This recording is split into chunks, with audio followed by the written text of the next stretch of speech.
We are back with Joseph Humire. He is the director of the Center for a Secure Free Society. And this is our final segment. We're going to talk about the end game in Iran, Hezbollah, in the Western Hemisphere. But I also want to talk about how Hezbollah and the Hezbollah training camps and all of those things that are happening in Latin America and Central America and Mexico are sort of crossing with the cartels. Because as we know, the cartels are not Islamic, but how do they manage to work with each other? Yeah, so this is what we call in the defense community threat convergence. Because yes, while you're right, while cartel members aren't becoming Islamic or Islamic terrorist organizations aren't abandoning Islam just to become drug traffickers, what you're seeing is the fusion of the two in what's called logistical networks, the financiers, the fixers, the facilitators, the logistical operatives that are the glue that are bringing these two worlds together. Like a real quick example would be like if you're an accountant for the Sinaloa cartel in Mexico and Hezbollah now comes to Mexico, you're probably a good candidate to be an accountant for Hezbollah in Mexico. That's a small example. But, in 2018, Attorney General Jeff Sessions, he listed the top 5 transnational criminal organizations in the world, the top 5 by the Department of Justice. The first 3 were Mexican drug cartels, the ones that you know about, Sinaloa, Jalisco Nueva Generaciones. And the 4th one was the MS-13 gang from Salvador, which was very brutal back then. And the 5th was Hezbollah. And that caught a lot of people's attention. How is Hezbollah mentioned with Mexican cartels and Salvadorian gangs? Because Hezbollah has become so active in the illicit drug trade that they have become the money launderer preference of choice for all the cartels in Latin America. One of my colleagues had once called them a Western Union or Federal Express to be able to move money across continents in behalf of the cartels. There is a litany of cases in Latin America of what we call Hezbollah supporters, basically operating in high levels schemes of money laundering and drug trafficking, so that Hezbollah could fund its war efforts now against Israel, but then in Syria and in support of Iran. So they're very much involved in the drug business.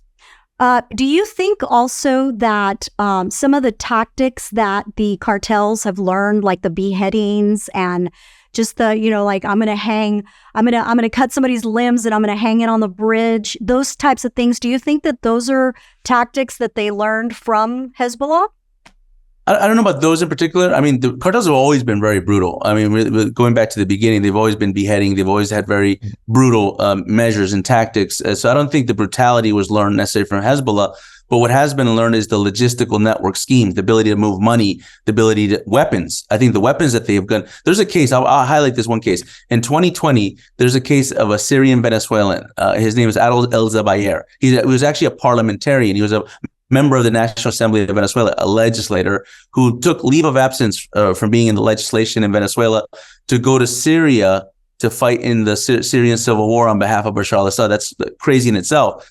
But when the DEA who was investigating this case, when they uncovered the real reason he went to Syria, they found out it was because he was part of a group that was brokering a deal between Hezbollah, Hamas, the Syrian government, the Venezuelan government, Iran, and the Colombian narco-terrorist, the FARC, particularly, to broker a cocaine for weapons scheme. And in 2014, a bunch of weapons, small arms, rocket-propelled grenades, all these things started arriving from Lebanon and Syria to Venezuela to give to the FARC so that they have this small arms capability. So weapons is a big part of this. The cocaine goes to north and east, but the weapons come west, and they've been able to make the cartels much more powerful than they otherwise would be. Wow. What about the tunnels? Because I know that in Israel, Hamas has done all these tunnels that go into Israel.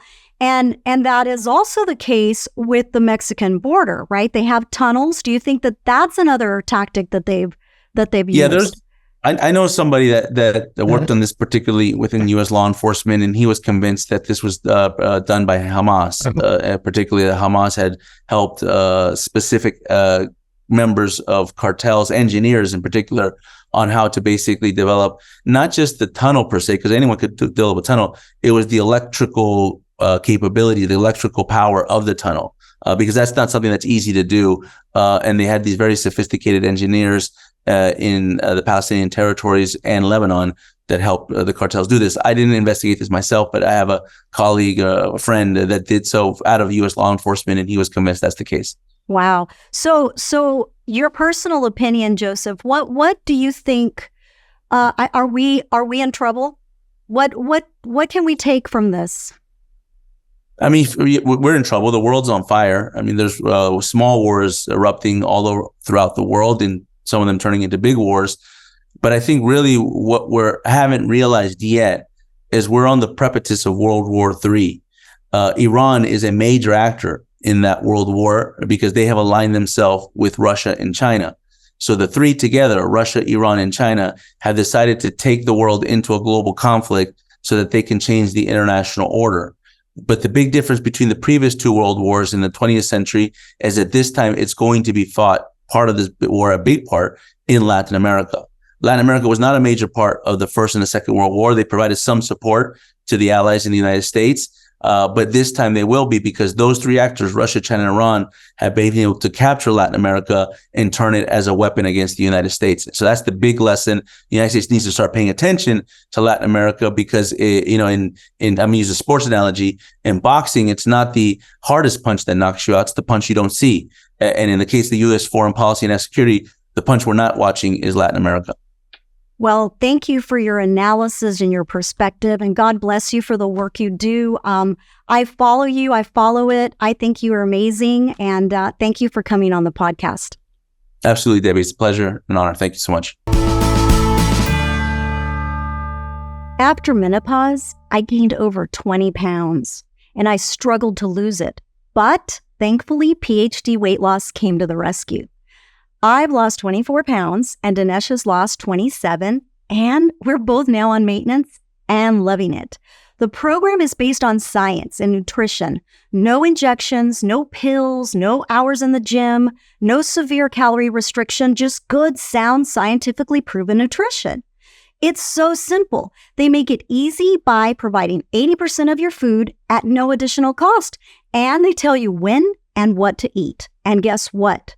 You can do this without ever being hungry. I'm living proof. I'm always hungry, but I wasn't during the program. The founder, Dr. Ashley Lucas, has her PhD in chronic disease and sport nutrition. She's a registered dietitian, and she helps people lose weight and, most importantly, maintain that weight loss for life.